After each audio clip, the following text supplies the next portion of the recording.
मैं अपने राज्य मंत्री चौधरी उदय भान जी, जो हमारे पिता तुल्य हैं और जिनका प्यार हम सब पर हमेशा बना रहता है, जो हमारी हम एक दिन पहले या 2 दिन पहले भी अगर हम उनसे रिक्वेस्ट करते हैं कि आप आकर हमारे कार्यक्रम की शोभा बढ़ाएं, और वो कभी हमें निराश नहीं करते और हमेशा आकर अपना आशीर्वाद देते हैं। ऐसे हमारे माननीय मंत्री जी जो सबके जनमानस में उपस्थित हैं, मैं उनका हार्दिक अभिनंदन करती हूँ। माननीय मनीष कपूर जी, जो प्रदेश कोषाध्यक्ष हैं, हमारे महानगर 10, विद्यासागर राय जी, हंसराज जी, नवीन कपूर जी, आप सभी का बहुत बहुत आभार हमारे साथ यहाँ रहने के लिए। उत्तर प्रदेश डिज़ाइन संस्थान MSME डिपार्टमेंट का एक ऐसा संस्थान है जो कारीगर और बुनकरों के उत्थान के लिए बनाया गया, लेकिन 2017 से पहले, हमारी सरकार आने से पहले, ये संस्थान करीब सुप्तावस्था में था। लेकिन भारतीय जनता पार्टी की सरकार आने के बाद और सभी के आशीर्वाद से इस संस्थान ने बहुत ही प्रगति करी है। आज की तारीख में हमारे संस्थान में करीब 125 इम्पैनल डिज़ाइनर्स हैं, जो ज़िलों में जाकर, सिद्धार्थनगर, गाज़ीपुर, बहुत छोटे ज़िलों में जाकर भी वो क्राफ्ट का वे डिज़ाइन इंटरवेंशन करते हैं और क्राफ्ट को एक नया रूप देते हैं। ये कार्यक्रम इन डिज़ाइनर्स के सहयोग के बगैर कतई संभव नहीं था। मैं उन डिज़ाइनर्स को बहुत बहुत धन्यवाद देती हूँ कि जब हमने उनसे कहा, वो हमेशा हर पल हमारे लिए खड़े रहे। सभी को मेरा बहुत बहुत थैंक्स। ये कार्यक्रम विशेष रूप से हमारे वनवासी भाइयों के लिए है, जिसके लिए भारतीय जनता पार्टी सरकार ने हमेशा सोचा और उनके उत्थान के लिए ही इन ट्रेनिंग प्रोग्राम्स का गठन किया गया।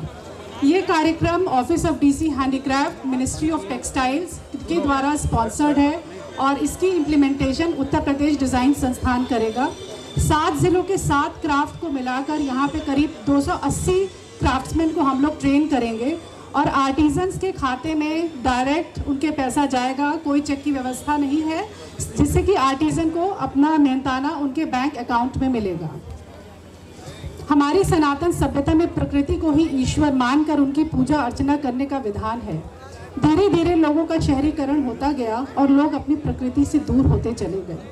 ठंडी पुरवैया की जगह एयर कंडीशन ने ली, जाड़ी की नर्म धूप जिससे न केवल शरीर बल्कि आत्मा भी तृप्त होती है, उसकी जगह रूम हीटर ब्लोअर ने ले ली। मटके के ठंडे जल से जो मीठी प्यास बुझती थी, उसकी जगह अब फ्रिज ने या RO ने ले ली। किंतु ये शहरीकरण का अंधानुकरण जिसको छू नहीं पाया, हमारे जनजाति भाई बहन ही हैं। ये शुरू से लेकर आज तक प्रकृति को ही अपना पालक मानते हुए जीविकोपार्जन करते रहे हैं। लेकिन बड़े दुख से कहना पड़ता है कि ये प्रकृति माँ के सच्चे सपूत शुरू से ही समाज की मुख्य धारा से रहते चले गए। देश की जनसंख्या में लगभग 9% उपस्थित होने के बावजूद कभी अंग्रेजों के द्वारा, कभी सरकारों की मनमानियों का शिकार होते गए, जो इन दोनों से बचे हुए साहूकारों के शिकार बने। और ये भोले भाले लोग जिन्होंने सब पर विश्वास किया और कई बार इनको इस पर धक्का उठाना पड़ा। सन 1886 में संथाल विद्रोह जमींदारों के विरुद्ध हुआ, जिसे इतिहास में काले अध्याय की तरह याद किया जाता है। ये बड़ी विडंबना है कि देश में जिस राज्य के पास सबसे अधिक प्राकृतिक संसाधन हैं, हमारे जनजाति बंधु वहीं सबसे अधिक पिछड़े हुए हैं। झारखंड और उड़ीसा इसका सबसे बड़ा उदाहरण है। लेकिन जब भी हमारे जनजाति बंधु तपकर निखरते हैं तो एक बहुत बड़ी मिसाल बनते हैं। जब भी अपने अधिकारों के लिए जागृत होते हैं तो ये बिरसा मुंडा बनकर पूजे जाते हैं। जब ये जुनूनी बनते हैं तो विशाल पहाड़ों का सीना चीर कर दशरथ मांझी बनते हैं। और जब ये क्रिकेट का बल्ला पकड़ते हैं तो धोनी बनकर क्रिकेट का इतिहास बनते हैं।